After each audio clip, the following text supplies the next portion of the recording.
Senior citizen भनेको हामी वृद्ध अवस्थाका मान्छेहरू हौँ। हाम्रो विषयमा अघि प्रेमसिंह गुरुजी अध्यक्षले उहाँले पनि केही कुराहरू भन्नुभयो।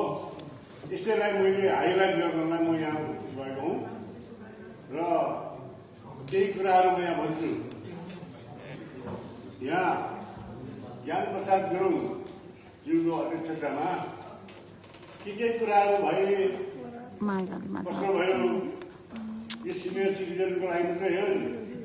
एनएडब्ल्यूतिर म छैन अहिले, हामी नै एनएडब्ल्यूका सदस्यहरू पनि हौ र उहाँले के गर्नुभयो कसो गर्नुभयो कुन दृष्टिले चाहिँ हामी सिनियर सिटिजनलाई हेर्नुभयो भन्ने कुरा म यहाँ तपाईँहरूको समक्ष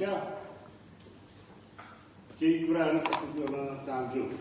जस्तै नेपाली एसोसिएसन अफ का अध्यक्ष प्रेसिडेन्ट भनौँ अध्यक्ष ज्ञान प्रसाद गुरुङ अनि उहाँका कमिटी सदस्यहरू। अध्यक्ष ज्ञान प्रसाद गुरुङले एनएडब्ल्यूको गरिमामय पदको अध्यक्ष भएको 5 वर्ष 3 महिना उहाँले कार्यभार सम्हाल्नुभयो र अब हालैमा अवकाश पनि हुँदै हुनुहुन्छ।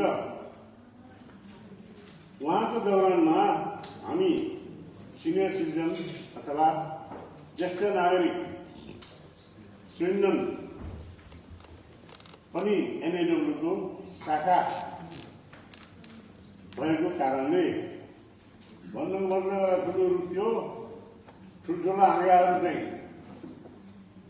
एनएडब्ल्यू हो, धेरै हाँगा, एउटा आदि बुढो हाँगा चाहिँ हामी हो भन्नुको अर्थ त्यही नै हो।